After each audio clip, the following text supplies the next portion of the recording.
ইফতারের টেবিলে ভাজা পোড়া কিছু না করে যদি হেলদি কিছু করা হয়, এতে মায়েদের যেমন শান্তি লাগে, বাচ্চারাও তেমনি খুশি হয়। আমি তাই পাস্তা রান্না করেছি। এটা আমার গতকালের রোজার ভিডিও।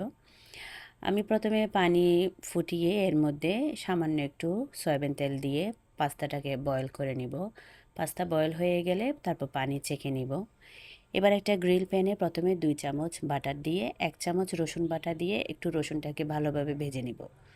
তারপর এর মধ্যে 1.5 চামচ একটু ময়দা দিয়ে ময়দাটাকে খুব ভালোভাবে ভেজে এখানে আমি দুধ দিব প্রায় 1.5 কাপ। দুধ দেওয়ার পর সাথে সাথে নাড়াচাড়া করতে হয়, না হলে আবার জমাট বেঁধে যায়। তারপর এর মধ্যে চিলি সস, টমেটো সস, স্বাদ অনুযায়ী লবণ আর একটু চিলি ফ্লেক্স দিয়েছি। চাইলে এখানে ব্ল্যাক পেপারও দেওয়া যায়।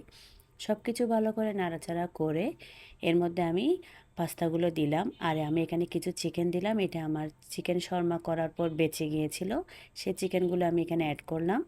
তারপর উপর থেকে কিছু মজারেলা চিজ আর একটু মিক্স হার্ব দিয়ে একটু ঢাকা দিয়ে রেখে দিলেই ব্যাস রেডি। এটা বানাতে কিন্তু খুব একটা বেশি সময় লাগে না, আর এটা অনেক হেলদি, বাচ্চারাও খুব পছন্দ করে।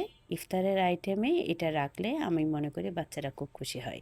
কেমন লেগেছে জানাবেন। ভালো থাকবেন সবাই। আসসালামু আলাইকুম।